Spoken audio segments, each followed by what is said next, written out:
Alright, we're going to go ahead and try to finish the this area here, the Catacombs, and kill the area boss. This may end up being a little bit longer video, but I don't want to drag this area out into 3 videos, so let's go ahead and just finish it now.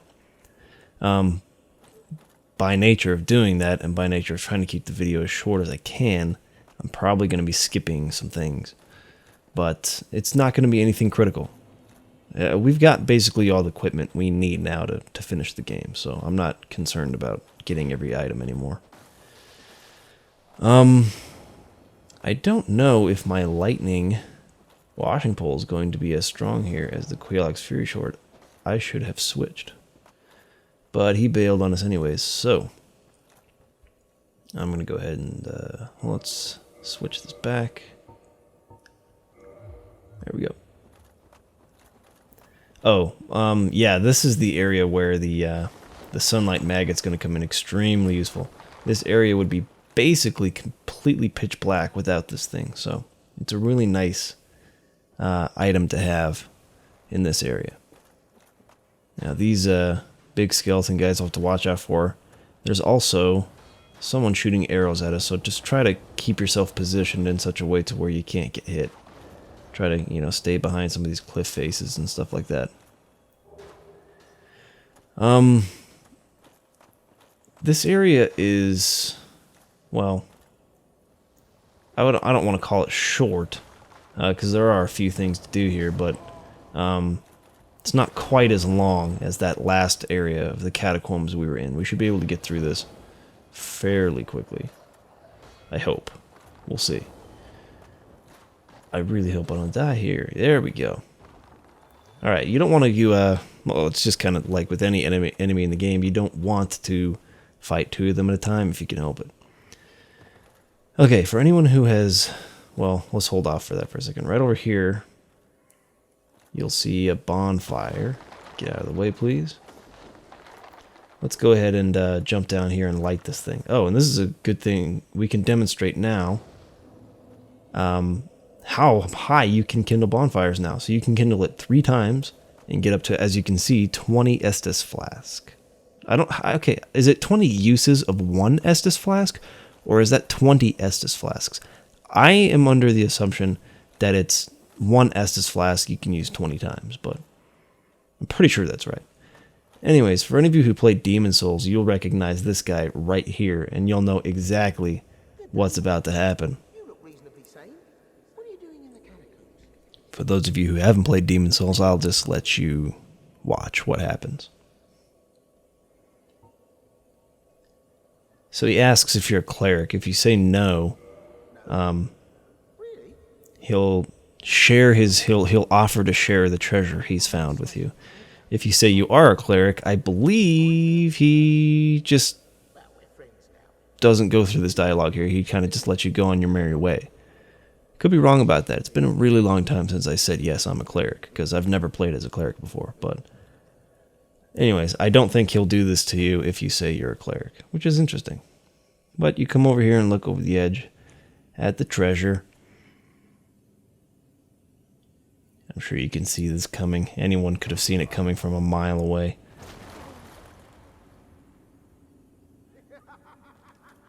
So this is what happens. He kicks you down there and basically gonna let you, leave you there to die and rot, and he's gonna loot your body after you die. Exactly what he did. Basically exactly the same character from Demon Souls. Again, I think I've mentioned this before, but there's a lot of ideas from Demon Souls that this game has recycled. If you haven't played Demon Souls, totally should. Game is awesome. If you're enjoying Dark Souls, I mean, you'll love Demon Souls too.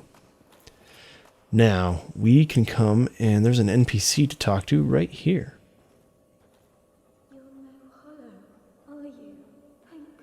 You might remember her from back at Firelink Shrine.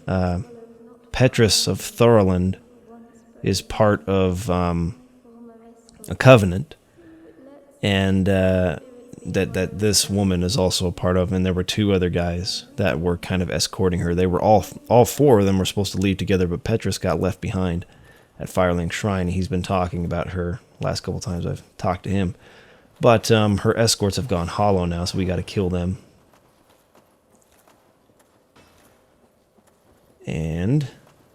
then she can be on her way.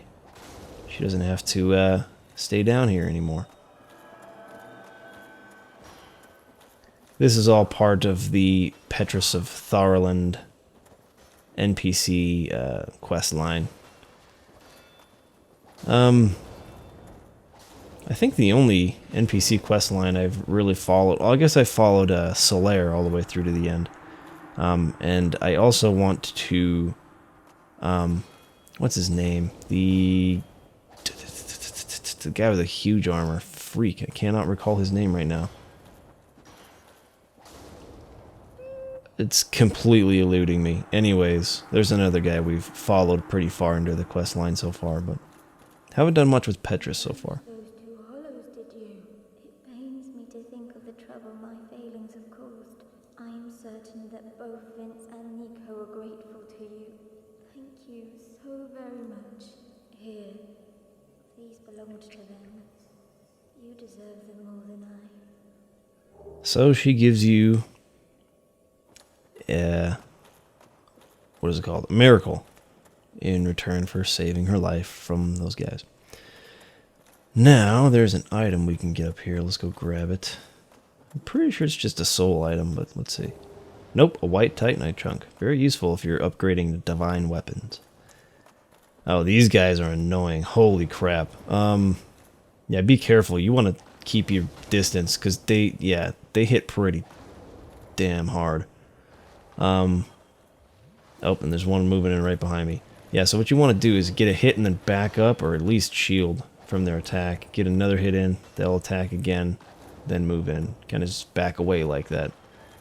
We don't have to worry about these guys too much in this area. There aren't too many places where they are, but they're very prevalent here, and they're very prevalent in one other place. Jeez, I'm being an idiot right now. There we go. Okay. So let's get out of here. Let's go back up to where we were before. What's his name? Patches kicked us down. Actually, I'm not sure if his name is Patches in this game. I get Demon Souls characters confused with Dark Souls characters.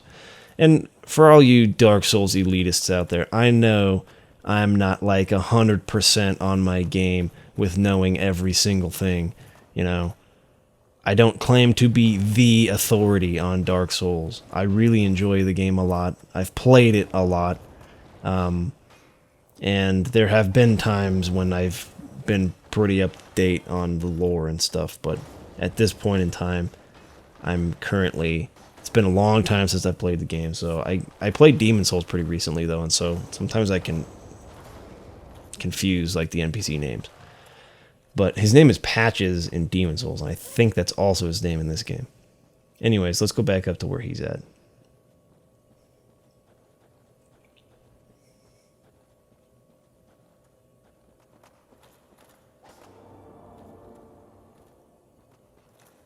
Alright, just gotta follow this around. It leads back to our bonfire there. And straight ahead, we should see Patches again.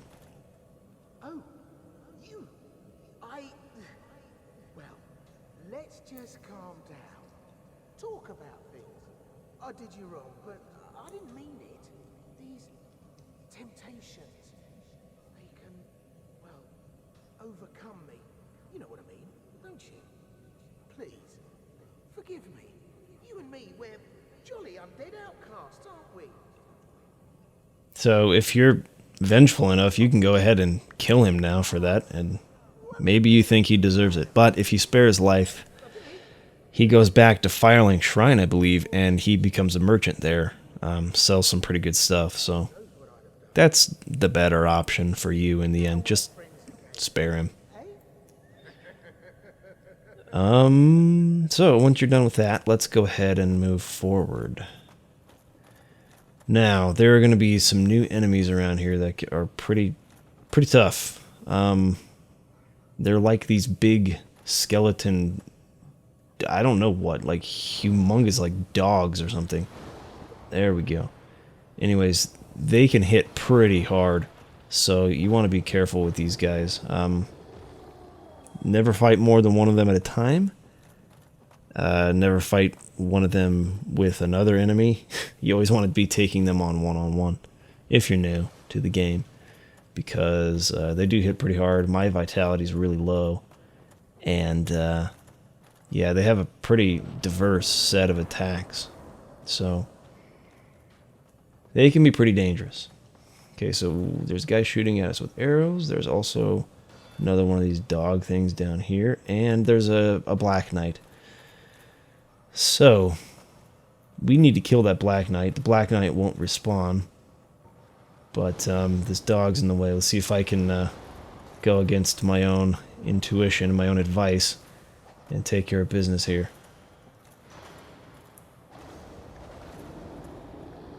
Not bad. That worked out quite nicely, actually. Alright, now what we want to do is drag this this Black Knight back with us, because we don't want to fight him while we're being shot at. So, it's really annoying, though, because if you get too far away from him, you'll lose the lock on him. We want to keep our eyes on him. We don't want him sneaking up on us. So, stay fairly close to him, but just kind of back him up with you until we get into an area where we're not getting shot at. And then, oh, I almost fell off the edge of there. Gotta be careful. Now, the danger in doing this is that if you aren't careful fighting him in this area, he might hit Patches, and then you'll aggro Patches and have to fight him as well. So, you know, you've been playing it this far, you know how to fight. So, you know what you're doing. Just don't let him hit Patches. Take him down systematically, and you should be fine. Alright, let's get rid of this archer here. He's being really annoying. Did I miss something back here? Is there... I already checked this, I swear. Yes. Yes, there is no way else to go back here. Okay.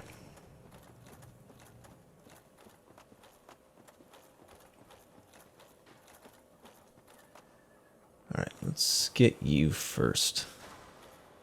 Ah. There we go. Let's move for the arrow. Okay, he does a double swipe like that. Watch out for that. I always try to attack after I block him the first time, and it's not wise. You want to wait for both his swipes to get off before you attack. Alright, now I took care of that. Idiot. Oh, what was he guarding? Just a soul item. I am having a hard time speaking lately. A soul item. That is how it's pronounced. Alright, where's the ramp that leads down from here? There we go. Okay, we want to go down this way. And if we go back to the right, I believe that's where we'll find an item. Back this way. There it is. It's an effigy shield. If you're into that, go ahead and get it. There's a bonfire. Actually, there it is right there, right below us. That's where we're headed next. This is actually the last bonfire we will find before the area boss. So this one's important to go ahead and kindle as many times as possible so you can have as much Estus as possible going into the boss fight.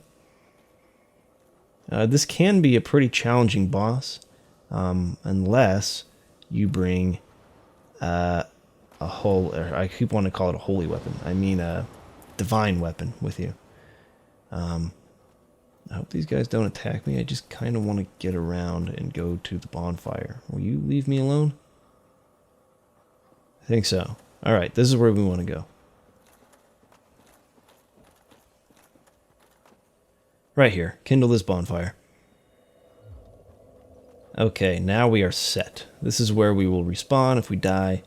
So, from here it's kind of a straight shot to the boss. Well, not necessarily a straight shot in terms of the path, because the path winds, but you know what I mean. From here, we're ready to proceed to the boss. That is not what happened. I was locked on, and then all of a sudden I was not locked on. That is bullcrap. Okay. There's a couple of these enemies, these like dog skeletons, but you don't have to fight them. I believe you can go around them, for the most part. Okay, so let's go ahead and drop down here.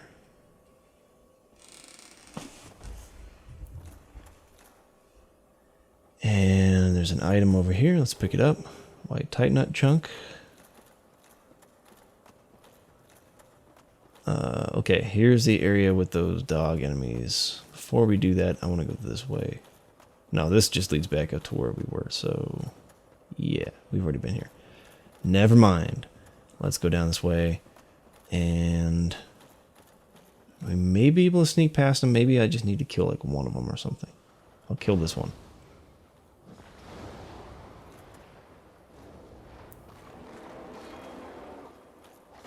I probably could have gone past these guys. I probably didn't have to attack. Dang it, I always do that. I always forget to block both his swiping attacks. I try to attack him after the first one. It's not very smart of me. Alright, we can just go past those guys. Over here, there's an item to pick up. It's just a soul item. No big deal. We head back this way. It's a ladder you'll find here. Go ahead and go down, even though it's not very far. You can actually just fall down there. That'd probably be faster. But now we are officially out of this area with complete darkness. So you can go ahead and switch back to a different helmet that'll give you better defense. As you can see, there's kind of a crazy looking foggy forested area down there. We'll be heading down there eventually, not today. Let's go ahead and switch back. Oh, wait a minute. We are getting invaded. Not by a player, but by an NPC. This is the Paladin Leeroy. Paladin Leeroy carries some unique weapons on him that you can only obtain by defeating his Black Phantom. So, you got to be careful because there's so many ways to fall off cliffs here. And this has happened to me. On my first playthrough of the game, I fought him and kicked him off the edge of a cliff, not knowing he carried unique weapons. The second time I played through the game, I did not mean for him to fall off a cliff, but he did anyways, and I still was not able to obtain his unique items. Watch out for this hammer. It can like do damage to you even when you're shielding, so just try not to get hit by it. Otherwise, it's not a very hard fight. He's pretty slow. He tries to heal himself at the end, but to no avail. But don't knock him off a cliff if you want to pick up the items. Make sure you kill him on solid ground. Otherwise, you can't get those things. You'll have to do a whole nother playthrough, get back to this point again, fight him in order to get that stuff. It's happened to me a couple times, and it's incredibly annoying. See, in Demon Souls, they fixed that problem. Like, there's one NPC you fight where it's very easy to knock him off a cliff, but all you have to do is reload the level, go back to that spot, and his items will be left behind on the platform. But in this game, I don't know why. There's some crystal lizards down here. They drop good stuff like white titanite chunks and things like that. So, or twinkling titanite, I believe. Anyways, if you need stuff like that, try to kill them before they run away. Got some more of these enemies to deal with.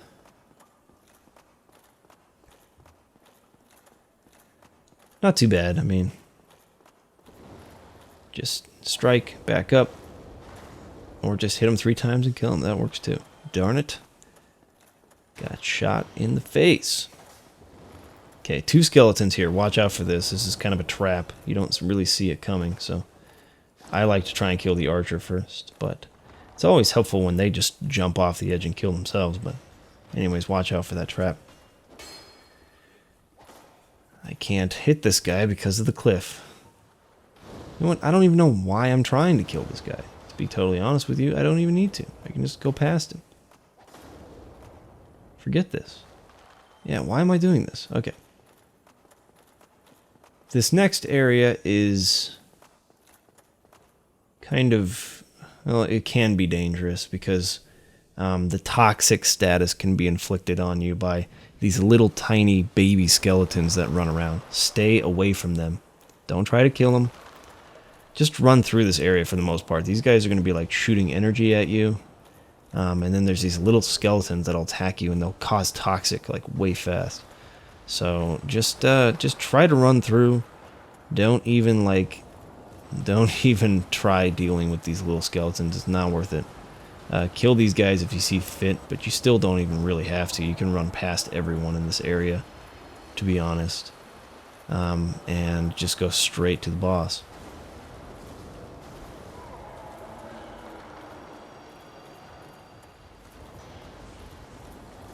See, I think there's like 3 more of them. 1, 2. This is the last guy, I think. There we go. Again, you don't have to kill those guys. You can just run straight past them up to the top if you want. Let's pick up this item before we go fight the boss. Another soul item. You break through here, pass through the fog wall, and drop down this hole. Now what sucks about this is you're going to take fall damage, so you will always start this boss fight with like half your health. Freaking dumb, super cheap. But whatever. Now, I'm going to show you the hard way of fighting the boss, as well as the easier but also kind of difficult way of fighting this boss. One involves not using a divine weapon. The other involves, of course, using a divine weapon to make your life extraordinarily easier. In fact, I will say that if you use a divine weapon, you can make this boss fight a piece of cake. It's really just super easy. If you don't, it can be tough. So not only do you have to deal with Gravelord Nito, but you have to deal with a bunch of respawning skeletons as well. Go ahead and equip your what am I thinking? Your divine weapon. I'm not going to show it off just yet, but if you kill these guys, you might think, okay, I got them. Now I can go after the boss. No, they will respawn, and they'll keep coming after you. Another thing to keep in mind is stay towards the side of this arena that you start in. You see those big skeletons over there? Okay, you might not have seen them, but there's 2 of the big skeleton guys. You don't want to aggro them. If you stay on the side of the arena that you enter in, you'll never aggro them, and you can just fight the boss on this side of the arena that I'm on right now and never have to deal with them. However, if you go too far back behind me like I'm doing right now, you're going to aggro these guys, and now you're going to have to deal with 2 big skeletons as well as 3 smaller ones, plus the boss who can do damage to you from afar with a big area of effect attack and another one that kind of reaches from underground and hits you. So you're dealing with like 5 or 6 enemies at once, and that is basically a recipe for disaster in this boss fight. It can be very, very difficult, as you will find right here. So that's a tough way of doing this. The easy way of doing this is to use your divine weapon to take care of these small skeletons as quickly as you can before the boss, before Gravelord Nito even gets over to you. He can make that tough too, because he can't hit you from a distance, but just trust me, do what it takes. You can run to this side over on the right and try to heal, but don't go too far over here, because you really don't want to deal with those big skeletons if you don't have to. I mean, just make your life easier, right? That was kind of unlucky, but good thing I have a lot of poison resistance. That's going to help me out a lot. That's what comes with upgrading your endurance super high. Anyways, now that we've got him by himself, this is super easy. Like, as long as we block his area of effect attack, like he basically has no chance of killing us. He can't one-shot us. He doesn't have any attacks that are powerful enough to really kill us. All we have to do is stay patient, keep our stamina high, block, and he's really slow. He's never going to hit us with one of his sword attacks. The only thing he'll hit us with is his area of effect attack, because this is kind of a small area. You might not be able to get quite far enough back to avoid it. But keep your shield out and block it, and it won't kill you. So you just pop and Estus real quick, and then get back in there, start circling around him. He can't keep up with you. He's too slow. And then you go and two-hand your weapon for a couple of attacks, and then back up. And rinse and repeat. And that's all there is to this fight. Makes it a whole lot easier if you're only dealing with him, though. So make sure you bring a divine weapon and kill those small skeletons. Alright, I think we've got him right here. 2, 3, 4, 5. You're done. Alright, so that's all there is to it. It's actually a pretty easy boss fight, as long as you can take care of those reviving skeletons. And that's it for this area. We get the Lord Soul, and there is a bonfire down here that you might want to go and kindle if you have enough humanity for it. It is right over here. Right here. Alright, so that's it for today. Thanks for watching, guys, and peace!